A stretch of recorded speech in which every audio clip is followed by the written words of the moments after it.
Good evening, ladies and gentlemen, and welcome to the Delta Center for game number 6 of the NBA Finals. With the Chicago Bulls and our Utah Jazz. And now introducing the starting lineup for the Chicago Bulls. Wearing number 7, starting forward at 6'11" from Croatia, Toni Kukoc. Wearing number 33, starting forward at 6'7" from Central Arkansas, Scottie Pippen. Wearing number 13, the starting center at 7 feet from New Mexico, Luke Longley. On the guard line, number 9 at 6'6" from Miami of Ohio, Ron Harper. And at guard, number 23 at 6'6" from North Carolina, Michael Jordan. The Bulls are coached by Phil Jackson. On him. They go to it right away. Stockton comes over on the double team. Now back to Scottie, and they couldn't recover. Hornacek was left alone with him. Now Pippen has it. All alone, Kukoc. The one thing you watch Pippen come across the lane, and as he reaches up to dunk, he pulls his back out, and you see him grimace as he comes up the floor. Now 18 for 46 in the series. Jordan, there's his first field goal. And big and supply the scoring load. Jordan for 3. Got it. It's Jordan to shoot it first.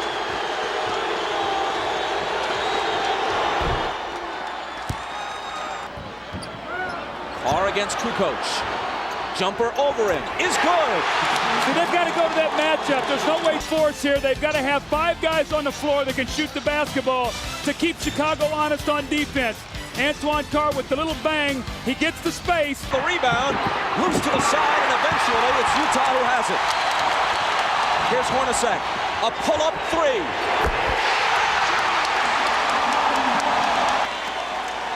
Watch the byplay here between Malone and Rodman. A sign of respect, actually, it appeared to me. Isley bounces to Malone. Tough shot, but he cans it. Jordan over Russell. Tied at 22. Malone against Wennington. Off balance, hit it, plus the foul. Taking the ball to the basket. Isley with the give and go. He doesn't settle for the jump shot. He puts the pressure on the defense, and it's a tough shot. And the same thing, he sees Wennington on him. He says, no way I can get this shot. He bodies up. Now an opportunity for a 3-point play, which would give his team a 3-point lead. In the weak spot for the Chicago Bulls. Rodman, good pass to Kukoc. Great back cut by Kukoc. It's off Anderson's hands, but recovered by Isley. 2 seconds to shoot. And he hits the 3!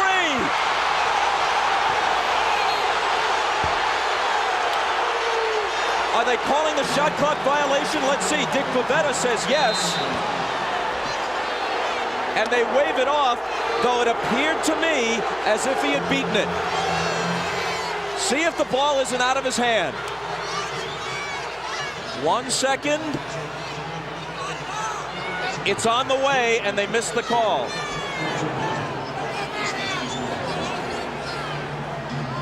Break for the Chicago Bulls. Howard Isley lets this shot go. He gets it out of his hands, and you're going to see here, look, the shot clock actually should be at 1 here, but the ball is off. Right there, you see it. The ball is in the air at 1. That should have counted. That's a big turnaround, and the Bulls get a big break there. Instead of up 7 Utah, now it's only a 4-point game. Shot for him to take than the one off the glass. Jordan wheels inside around Anderson. And again, Jordan, daylight for 3. 13 for Michael since the '92 season when he was a much younger man.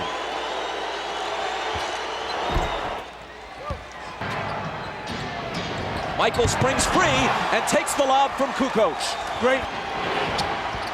Jordan for 3. And there's his answer. It was Russell's first basket. Here's Michael. He's got 21. I'm watching Jordan, and he's in such a nice... Brian Russell, as he cuts, is going to give him a shot. Michael doesn't like it. Michael delivers a blow right there. So Russell pushes him back and he catches it. Now you got an angry Michael Jordan. He squares up and buries the shot. So the referees let both of Jordan's the guy they want, even more so than usual, and that's why. out of energy because he is in an unbelievable scoring mode. The backup and the fadeaway, and he hits the jump shot, and then he comes back the next time. But he's won. Two MVPs have been Michael Jordan and Karl Malone, so you see them working their magic. Michael feels the pressure, reverses for the lob. The fading jump shot been terrific, and Karl Malone with the great hands in the second shot, then the deep post position on Rodman in the layup, and he too with the fading jump shot. So both of these guys. Jordan pulls up and connects. Here's Pippen. The bad back makes Hornacek's assignment on him a whole lot easier. Left alone, he doesn't take the three. Michael, fade away. See, if I'm Hornacek, I make Michael Jordan on the repost, takes a quick bounce, the reverse spin, fakes Russell out and shoots a nice fadeaway tape. But I agree with you, Doug. Pippen giving it his best, and that time it was good enough. As we said, with that back injury, that little jump. Longley's back in the game, so we'll see if they're able to attack him either with Carr or Karl Malone. Back throughout this series. 1 of 2. Isley hands it to Carr. Now he gets it back and hits just before the buzzer.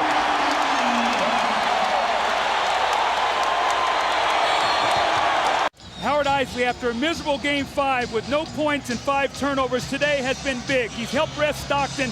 You see the kick down to Antoine Carr and the dunk.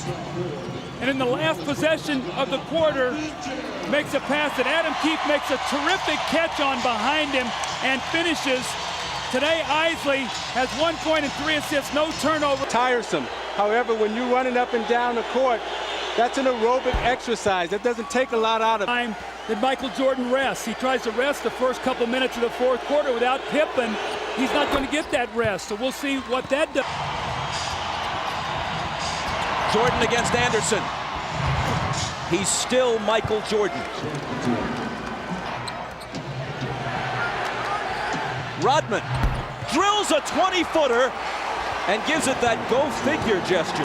Now remember, in Game 2 in here, he hit that same shot to tie the game. This Malone hands it back to Morris, who converts on the reverse.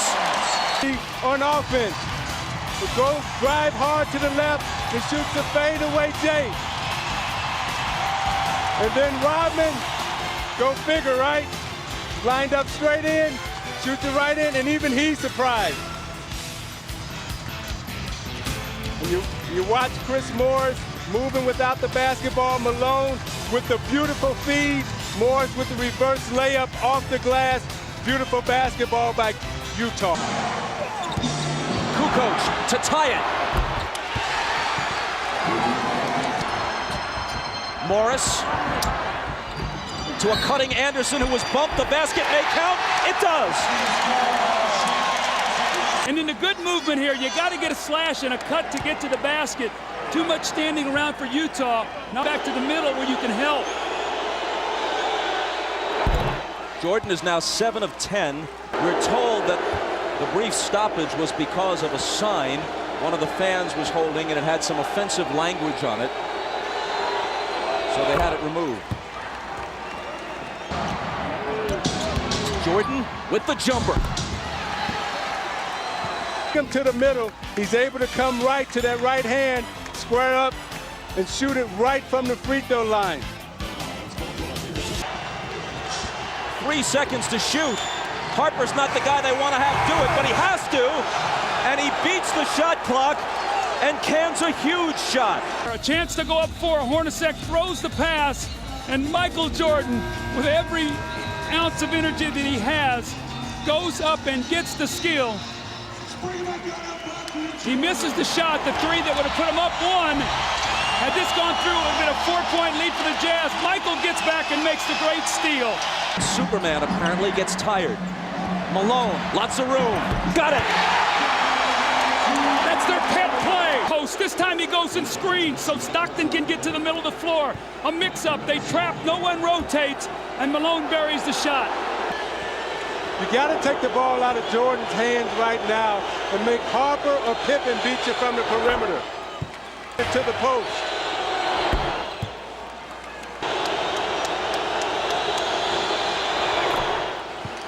He cuts it to one. Jordan ties it. Cross-court Stockton, a three. It's there!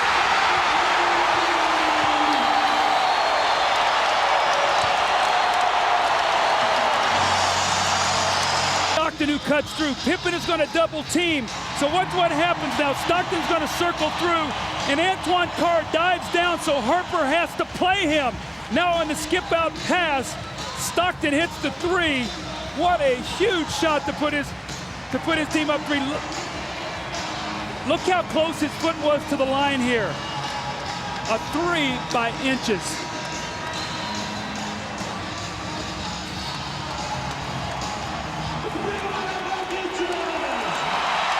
Now this is what Karl Malone had to do. He had to find the open man, and Harper runs at him.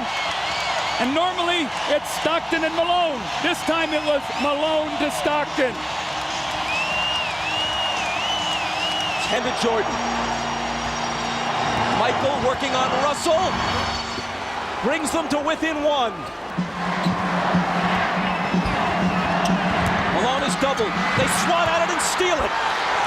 Here comes Chicago. 17 seconds. 17 seconds from Game 7 or from championship number 6. Jordan. Open.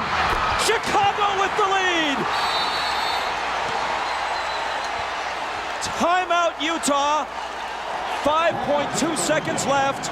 Michael Jordan running on fumes with 45 points. Killer. This was really the play that hurt Isaiah because they scored so quickly. Michael got in there and scored within 4 seconds.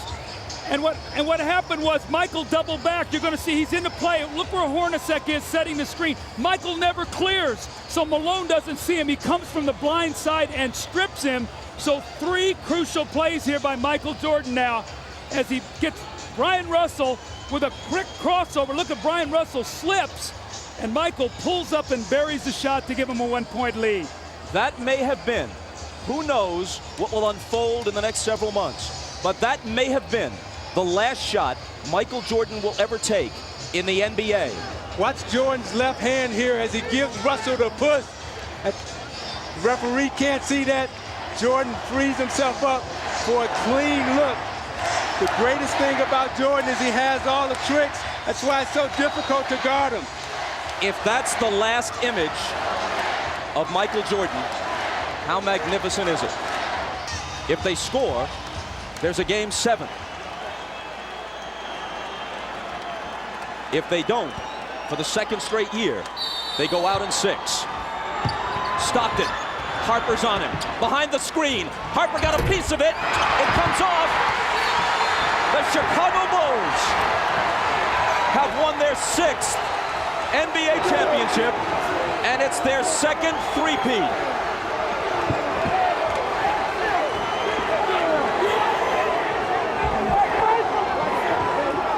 When you lose by this narrow margin, speaking of the Utah Jazz, there are so many things to look back on. But the Howard Isley 3 that was taken away in the first half will eat at them all summer long.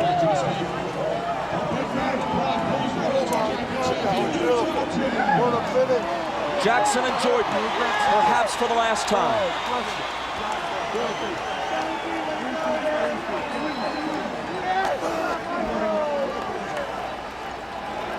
Chicago 87, Utah 86. Jerry Sloan showing class, trying to shake hands with each and every member of the Chicago Bulls, who won 2 out of 3 here and 2 out of 3 in Chicago. Thank you, boy. David, thank you, boy. Thank you. All right, Jerry, let's talk to Phil Jackson. Once Yes, again, I'm on. Yes,